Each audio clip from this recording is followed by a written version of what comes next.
Hi hello అందరూ నమస్తే. ఆంధ్రప్రదేశ్లో ప్రధానమంత్రి నరేంద్ర మోదీ గారి సభ జరిగినటువంటి కొన్ని గంటల్లోనే ఎందుకంటున్నానంటే ఆ సభా వేదికగా కూటమి నాయకులు మాట్లాడినటువంటి మాటలు ఏంటంటే ఎన్ని కష్టాలు వచ్చినా ఏం చేసినా కూడా ఇది తప్ప కూటమి తప్ప వేరే ఆప్షన్ లేదు అనుకునే విధంగా మనం నిలబడాలి అని చెప్పి జగన్మోహన్ రెడ్డి గారిని ఉద్దేశించి వాళ్ళు మాట్లాడడం జరిగింది. అంటే కలిసి ఉండాలి అని చెప్పి అదొకటి. అండ్ అదేవిధంగా ఇక్కడ నాదెండ్ల మనోహర్ వర్సెస్ నారాయణ టీడీపీ పార్టీకి చెందినటువంటి టీడీపీ జనసేన పార్టీకి సంబంధించిన వాళ్ళు ఈ యాంగిల్లో చూడాలి మనం. వీళ్ళిద్దరికి సంబంధించి ఒకరి శాఖలో ఒకరు ఏలు పెట్టుకుంటున్నారు, నీ శాఖలు ఏంటి అని ఒక చర్చ నడుస్తున్న క్రమంలో మరి ఈ అంశాలకు సంబంధించి లోకల్ లీడర్లు ఎవరు కూడా బహిరంగంగా ప్రెస్ మీట్లు పెట్టి మాట్లాడకండి అనేటువంటి వాళ్ళకు ఒక సిగ్నల్స్ పోయినాయి అధిష్టానం నుంచి.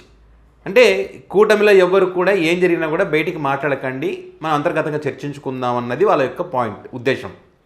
ఈ క్రమంలో బీజేపీ పార్టీ ఎమ్మెల్యే ఆషామాషి లీడర్ కాదు, అలాంటి ఎమ్మెల్యే చంద్రబాబు నాయుడు గారికి లోకేష్ గారికి పెద్ద షాక్ ఇచ్చారు. ఏ రకంగా అంటే గూగుల్ డేటా సెంటర్ విశాఖకు వచ్చినటువంటి క్రమంలో తండ్రి కొడుకులు ఏం కష్టపడ్డారో ఏం చేశారో కానీ మరి రాష్ట్రం యొక్క రూపురేఖలు 15 నెలల్లోనే మార్చేశారని చెప్పి వాళ్ళ పత్రికలు అద్భుతమైనటువంటి కథనాలు వచ్చినాయి. అంటే 1,88,000 ఉద్యోగాలు రాబోతున్నాయి గూగుల్ డేటా సెంటర్ ద్వారా అని ప్రచారం చేశారు. ప్రపంచవ్యాప్తంగా ఉన్నటువంటి గూగుల్ డేటా సెంటర్లో అన్ని ఉద్యోగాలే లేవు, మరి అలాంటిది ఇక్కడ అన్ని ఉద్యోగాలు వస్తాయా? మేధావులు సైతం చెప్తా ఉన్నారు ఇది అబద్ధపు ప్రచారాలు, నమ్మకండి అని చెప్పి. అదే అంశాన్ని వైసీపీ పార్టీ కూడా చెప్తా ఉంది, ఇది అబద్ధపు ప్రచారాలు, ఉద్యోగాలు తీసుకొచ్చేటువంటి పద్ధతి వేరు, గతంలో జగన్ గారు తీసుకున్న నిర్ణయాలను బేస్ చేసుకొని మీరు కూడా నిర్ణయాలు తీసుకోవాల్సి ఉండే అని చెప్పి వీళ్ళు చెప్తున్న క్రమంలో వీళ్ళు పేటీఎం బ్యాచ్లు, సైకో బ్యాచ్లు, అరాచక శక్తులను ప్రచారం చేస్తున్న పరిస్థితి. సో మరి ఇప్పుడు మీ కూటమిలో ఉన్నటువంటి ఎమ్మెల్యే గురించి ఏమంటారా? ఎప్పుడు ఒక్కసారి ఆ బీజేపీ ఎమ్మెల్యే విష్ణుకుమారాజు ఏం మాట్లాడారో వినిపిస్తా. దానికంటే ముందు ఎంపీ రామ్మోహన్ రెడ్డి గారు ఏం మాట్లాడారో వినండి. ఎందుకంటే కొంతమంది మేమెక్కడ పోస్టులు పెట్టాం, నారా లోకేష్ గారు పోస్ట్ పెట్టిన సంగతి తెలిసిందే, వాళ్ళ పత్రికల కథనాల సంగతి తెలిసిందే. అదేవిధంగా ఎంపీ గారు ఏమన్నారో చూడండి. కంకణం కట్టుకొని పనిచేస్తున్నారు. 1,88,000 మందికి ఈ డేటా సెంటర్ పూర్తయి ఇండైరెక్ట్ గా డైరెక్ట్ గా డేటా సెంటర్ తాలూకా జాబ్స్ 1,88,000 మందికి జాబ్స్ రాబోతున్నాయి. వచ్చే నెల నవంబర్ 14, 15 వైజాగ్ లో సిఐఐ సమిట్ కంకణం కట్టుకొని పనిచేస్తున్నారు. ఇది ఎంపీ గారు మాట్లాడినటువంటి మాటలు. ఇది విష్ణుకుమార్ రాజు గారు మాట్లాడే మాటలు. చాలా మందికి డౌట్స్ ఉన్నాయి, చాలా మందికి ఏ విధంగా అయితే ఎంతమంది ఉద్యోగాలు వస్తాయని చెప్పి అదొక సంశయం ఉంది. ఇది బేసిక్గా డేటా సెంటర్ అంటే ఇదేమీ కాల్ సెంటర్ కాదు, ఇది ఏదో డేటా ఎంటర్ చేసి కాల్ సెంటర్ కూడా కాదు.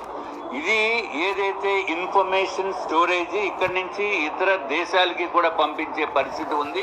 కాబట్టి ఇక్కడ ఎంత నెంబర్ ఆఫ్ ఉద్యోగాలు వస్తాయనేది క్రైటీరియా కాదు, అంతేగాని ఏదో 1,80,000 ఉద్యోగాలు లేకపోతే అని మాట అది అప్రాప్రియేట్ కాదు. అన్ని ఉద్యోగాలు మాత్రము అది డైరెక్ట్ ఉద్యోగాలు రావు. సో ఇది బీజేపీ ఎమ్మెల్యే విష్ణుకుమార్ రాజు గారు గూగుల్ డేటా సెంటర్కి సంబంధించి మాట్లాడినటువంటి మాటలు. ఈ గూగుల్ డేటా సెంటర్ అనేటువంటిది ఒక స్టోరేజ్ పెట్టుకోవడానికి పనిచేస్తుంది. అంటే మన సాధారణ భాషలో చెప్పాలంటే ఒక గోదాము లాగా అనమాట, అందులో అన్నీ పెట్టుకోవడానికి మాత్రమే ఉంటుంది. ఇక్కడ జాబులు అనేటువంటి రావు. ఇప్పుడు ప్రచారం జరుగుతున్నట్టు 1,88,000 ఉద్యోగాలు వస్తామన్నది అవాస్తవము అని చెప్పి మీ కూటమిలో ఉన్నటువంటి ఎమ్మెల్యేనే చెప్తా ఉన్నాడు. అంటే ఎవరిని ఉద్దేశించి మాట్లాడుతున్నట్టు ఇక్కడ? ఈ 1,88,000 ఉద్యోగాలు వస్తాయని ఎవరు చెప్తా ఉన్నారు? వైసీపీ కాదు కదా, నాలాంటి వాళ్ళు కాదు కదా, వాస్తవాలే కదా మేము చెప్తున్నాం.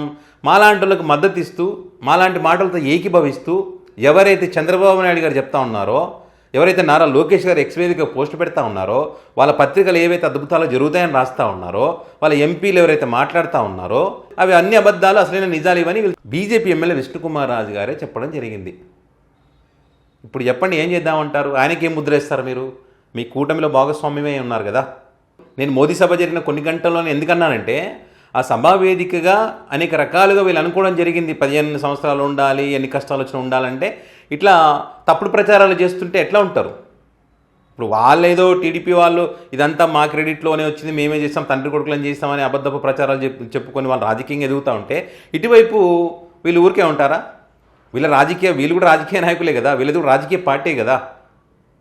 సో కాబట్టి వాళ్ళలాగా వీళ్ళు అబద్ధాలు చెప్తే ప్రజలు చులకనైపోతారు, ప్రజలు అసలే నమ్మరు వాళ్ళని.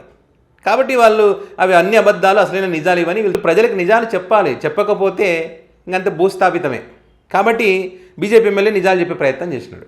సో ఇప్పుడు కొంతమందికి మండుతూ ఉంటుంది, ఎందుకంటే ఇప్పుడు వైసీపీ పార్టీ అన్నదనుకోండి ఇది ఓర్వలేక చేస్తుందని అంటారు. నాలాంటలు ఎవరైనా అన్నారు అనుకోండి వీడు పేటీఎం అందినట్టుంది అందుకే వీళ్ళు చెప్తున్నారని అంటారు. మరి కూటమిలో భాగస్వామి అయినటువంటి వ్యక్తే చెప్తా ఉన్నాడు. సో ఇప్పుడు అటువైపు నుంచి ఆన్సర్ ఉండదు. ఇది షాకే కదా. సో ఇది పరిస్థితి. సో మరి ఈ అంశానికి సంబంధించి మీ అభిప్రాయాన్ని కామెంట్ రూపంలో పెట్టగలరు.